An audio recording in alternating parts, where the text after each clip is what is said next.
Thank you, everybody. We're going to begin our second plenary panel, and very grateful for you all being here still. I know, Tracy, the kitchen is being very loud. If we can talk to them.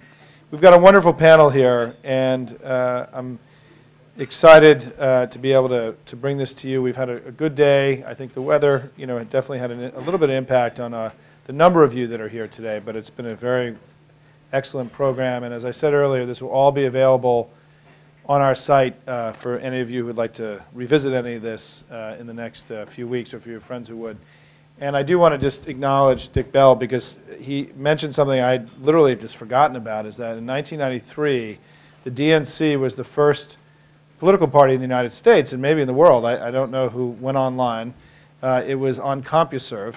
And I remember sending my assistant, Robin Bachman, right, to Ohio with you, right, Dick? The two of you went out to Ohio to get trained on how to do. And what I remember, and this shows this is the era of the conservative ascendancy, is that virtually every comment we got once we went up was a right-winger ripping us a new one, basically, on the site. And it was sort of an early, interesting learning in the whole. So anyway, Dick, welcome. Thank you for. The healthcare plan drove a lot of that 15 years ago. So this panel, as I said earlier, we threw out this idea, and I want to make the case, and I'll just, at the end, I'll sort of just add one thing, is that we are going through as a nation one of the most profound demographic changes that this country has ever gone through. And I would posit that really, if you look at what's happened, when I was born in 1963, the country was 11%, or 10.5% African American, 89% white, and 0.5% other. I don't know what that 0.5% other was back then.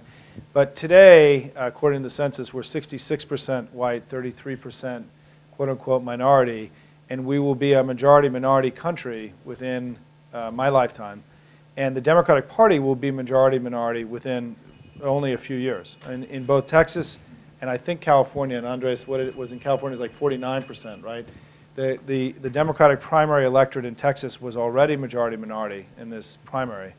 And in California, I think it was like 48, 49%. So we're already seeing the beginning of what will be a very different Democratic Party. And I think that the enormity of the changes that are going on in the demography of the country, the way people are moving inside the country, the emergence of new groups, and new voting habits and new voting patterns, was perhaps best captured this week in the great exchange between Paul Begala and Donna Brazile, which if you folks haven't, on CNN on Tuesday night, which you haven't watched it, thanks to YouTube and the internet now, you can watch it ad nauseum, but I would certainly recommend my two very good friends who went at it a little bit about the new versus the old coalition the other night on national television. It was a fascinating back and forth, and I think it's for any of you who saw that, it's a great predicate for this session today. What we're going to look at and what we're going to hear from are people who are truly expert in what we call these new audiences, the new demography of the country. And Tracy, I just realized I don't know what's the order that we are supposed to go through. The order they're sitting. Thank you. And what we're going to hear from is we're going to hear about the rise of the Hispanic population in the United States. We're going to hear also about the extraordinary participation of women in this primary season, which I think has been really, in some ways, the most amazing story of this election that's been wildly underreported, I think, in many ways. And then also, we're going to hear about the rise of the millennial generation, or the young people, and their participation. And batting cleanup will be one of the smartest guys that I know, and who's really been, I think, taught us so much here at NDN, MPI, Tom Schaller, who will be sort of putting all this in perspective. And so without going through wasting time on bios and history and everything else, all that is in your materials. I'm just going to turn and let each of you introduce yourselves so we can get right at it. Welcome Andres Ramirez, the Vice President of NDN for our Hispanic. Well, thank you for having me. I know many of you may have been to the last forum we did here, where I did a similar presentation here discussing the electoral trends of the Latino electorate thus far through the primaries on the Democratic side, and before I had also shown some of the Republican sides. What I want to do is just take a few minutes to give some updated information on where we are with the Latino population in general in the United States, as well as their participation in the electorates thus far. And I have maybe about 6 to 8 minutes, so I'm not going to spend too much time, and hopefully we can have some questions later. Hopefully. All right, so it's okay. So just a brief overview of what we're going to do. Like I said, there's about 15 slides that we're going to talk about in there. It's going to go over some census data information on where the population stands.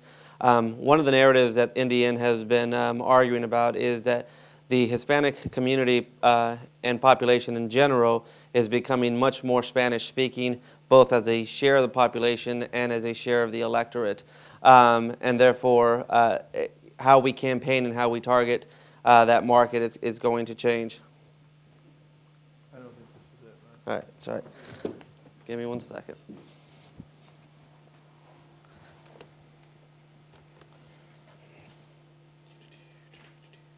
Well, to use the trippy analogy, is that if we're not having an authentic moment, this isn't the internet age, right? So we're having, just like he had to add earlier that Howard Dean. So Andres, thank you for this authentic internet moment here today. Absolutely.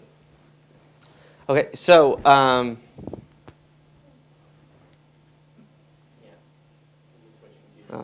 great.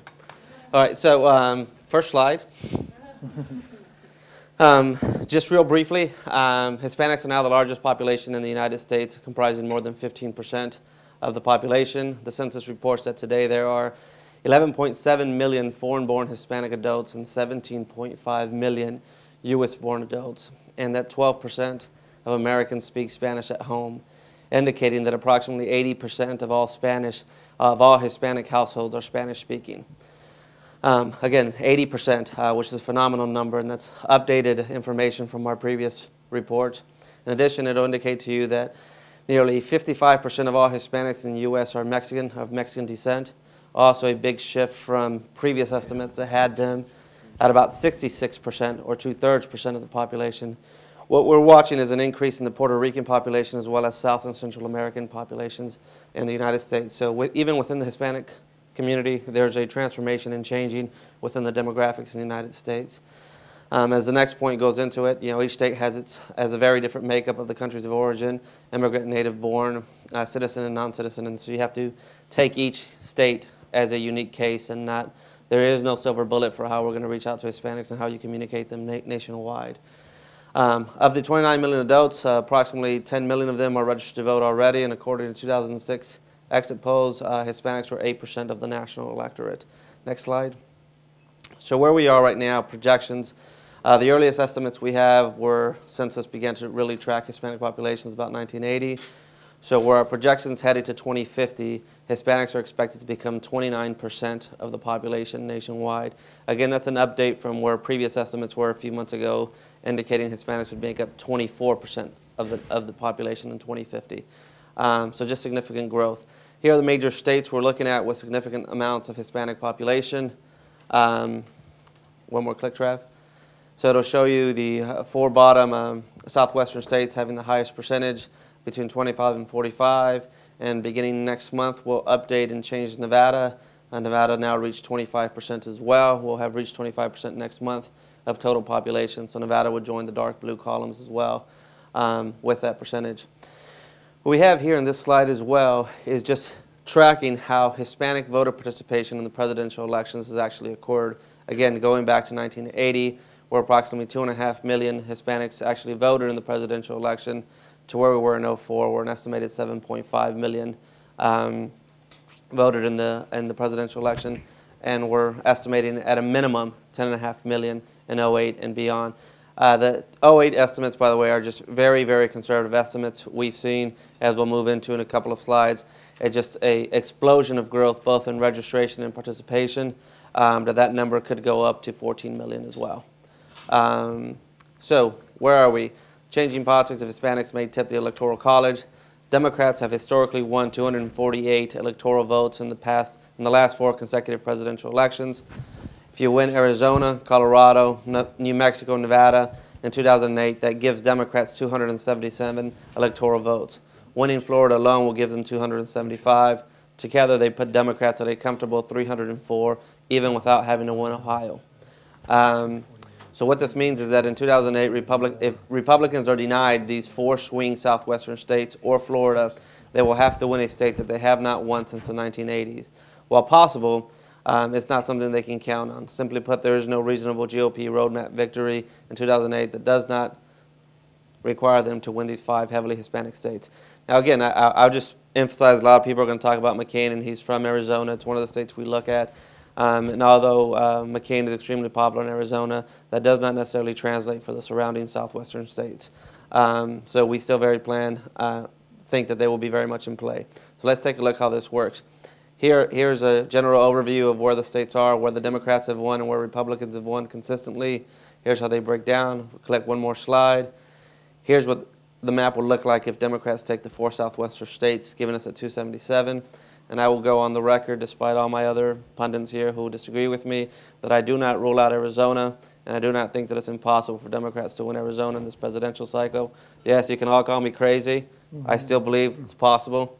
But here's how we can get, and again, if we take Florida, it moves us up to 304. And even if we take out Arizona and we win Nevada, New Mexico, Colorado, and Florida, it's still more than enough to lead us to the White House.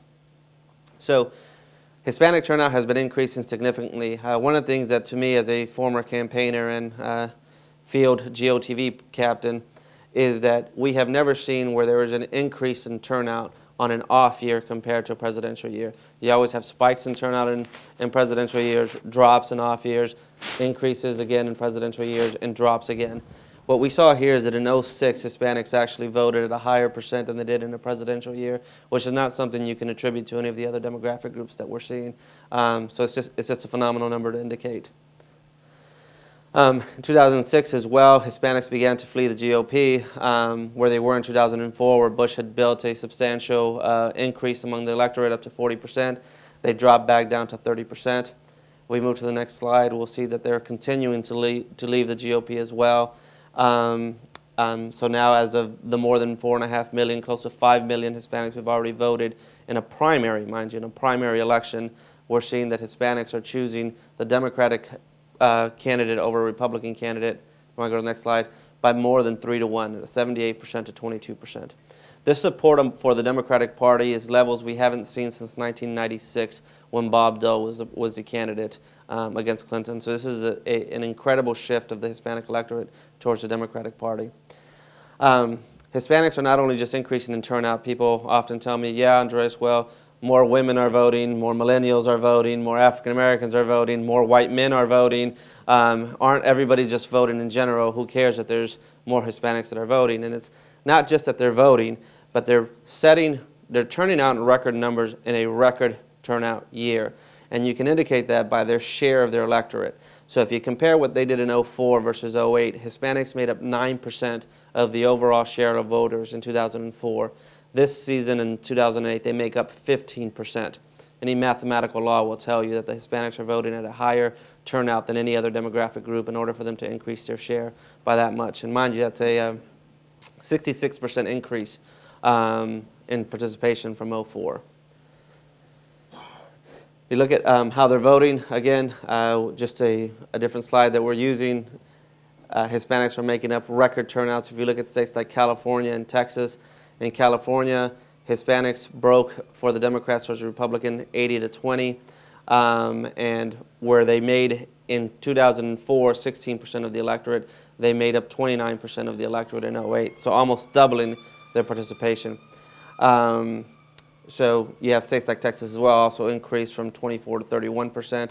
Just phenomenal turnout that we're seeing just across the board among Hispanics. One of the interesting things on this slide that you'll see, no one ever considers, I mean, we have like 10 states that are really considered Hispanic states. Virginia is not one of them. But when you look at turnout, there was actually more Hispanics that voted in the state of Virginia than voted in the state of New Mexico. And I know that sounds fairly odd for people to hear, but yes, there were more Hispanics that voted in the primary in 08 in the state of Virginia than voted in New Mexico. And it just gives you an indication of where Hispanics are beginning to mobilize and participate all across the country. So that's where I'm at. One of the other things I did want to just begin to share with you, and I'm going to get off the stage, and I know I'm going to get yelled at by Tracy, but I'm going to spend 1 minute. That's all right. Andres, let me just say one thing while you're loading, is that the key thing that happened here is that not only are there more Hispanics in the United States, but the great trend, which was the Hispanics were moving much more Republican in recent years because of the Bush strategy, that starting in the fall of 2005 with the Sensenbrenner bill in the House, the Hispanic community has become highly mobilized as a voting constituency. They're voting in very, very high numbers, and they're swinging wildly to the Democrats. And as Andre said, the conclusion of all this is that there are 4 or 5 of the top 10 states that are battleground states in 2008 that are going to be heavily impacted by this. And so far, of all the Hispanics who have voted, only between 10 and 15% have chosen John McCain, right? He's going to need 40% of the Hispanic vote to win in these heavily Hispanic states. And even Florida is now a majority non-Cuban, majority Democratic state when it comes to the Hispanic community, right? These are very significant changes, had huge impact in 2008. And right now, the Republican Party is in a very, very weakened position. And this notion that John McCain is somehow going to be particularly strong with this community, and this may be what Andres is going to close with, is wrong, and we can talk about that in the Q&A. And just real quickly, one of the things that we're talking about, I know, and I don't want to rain on VJ's presentation later on today, we're talking about targeting information and how we begin to communicate to the Hispanic community.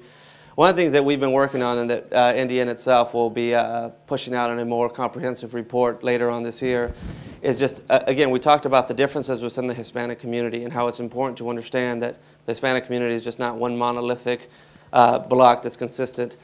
And so what we have here is just a access application that we're using so that we can get a sense for how the Hispanic population is actually changing on a state-by-state basis. So if you look at right here, what it shows you is that the blue bar is the total population of the state, and the maroon bar, essentially the red bar, is Hispanic population as it relates.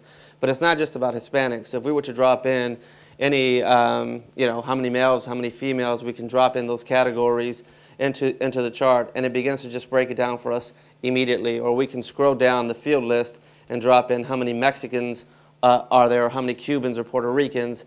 If you scroll a little more down, Travis. So we can break down and actually get an actual view for how the Hispanic population is broken down on a state, and for us, even on a congressional district level, what the actual ethnic breakdown is by age group, by citizen, by voter registration, by eligibility on a congressional district level. Again, over 18, under 18, men, women, Spanish-speaking, Spanish-dominant, English-dominant, so that we can make better educated guesses and decisions as to how we mobilize and move the Hispanic electorate. And this is something that NDN hopes to be able to provide to our allied organizations to help them as we move towards the 2008 general election to better engage and mobilize the Hispanic electorate.